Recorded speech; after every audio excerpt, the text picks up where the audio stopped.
There used to be a columnist in Washington named Tony Kornheiser, who's now on ESPN, and he wrote a sports column, and I wanted to be Tony Kornheiser. And then I realized I was never going to be.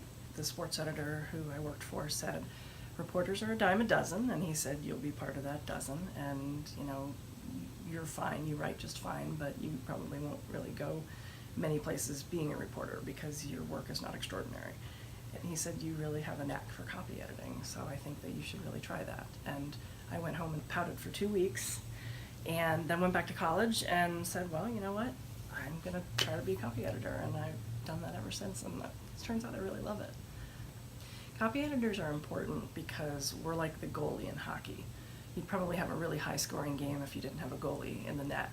And much like a hockey goalie, our job is to try to stop all the pucks.